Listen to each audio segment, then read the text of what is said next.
Si on est la cible ou témoin de harcèlement, est-ce qu'on peut faire quelque chose? C'est exactement ce dont on va parler dans cette vidéo.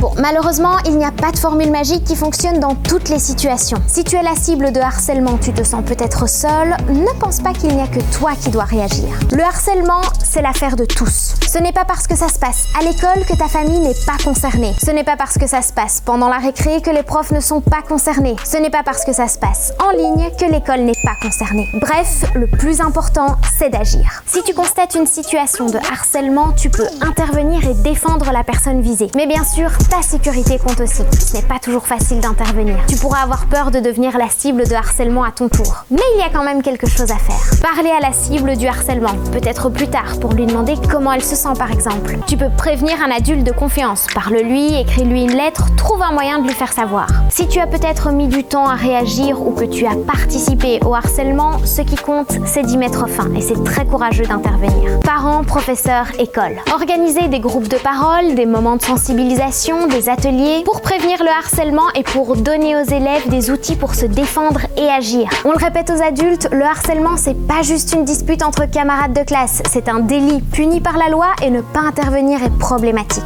On pourrait croire que les élèves vont régler leurs problèmes entre eux, mais votre intervention est importante. Le harcèlement scolaire existe bel et bien, si vous avez le moindre doute, réagissez. Si tu es la cible du harcèlement, parle-en. Ça peut te sembler difficile parce que tu as peur qu'on ne te croie pas ou que les auteurs te harcèlent encore plus. Mais tu ne dois pas rester seul. Le harcèlement, ce n'est pas de ta faute et tu n'as pas à le subir. Donc parle-en à un ami, une amie ou un adulte de confiance. Essaye de t'entourer de personnes bienveillantes pendant la récré et ne reste pas seul. L'école doit être un espace où tu peux t'épanouir, apprendre, grandir en toute sécurité. À la maison, reste avec ta famille. Déconnecte-toi des réseaux sociaux si besoin. Si malgré tout tu n'oses pas en parler, en Belgique, il existe un numéro gratuit disponible 7 jours sur 7 réservé aux jeunes, c'est le 103. Tu es écouté et soutenu anonymement. Si tu es la cible de harcèlement en ce moment, peut-être que ça te paraît insurmontable. Et c'est vrai que c'est terrible ce qui t'arrive. Mais rassure-toi, ça va finir par passer. Alors accroche-toi et ne garde pas ça pour toi. Oh, le harcèlement, on s'y oppose et on en parle ensemble. Et vous avez d'autres idées pour mettre fin au harcèlement? Je veux les connaître. Dites-le moi en commentaire.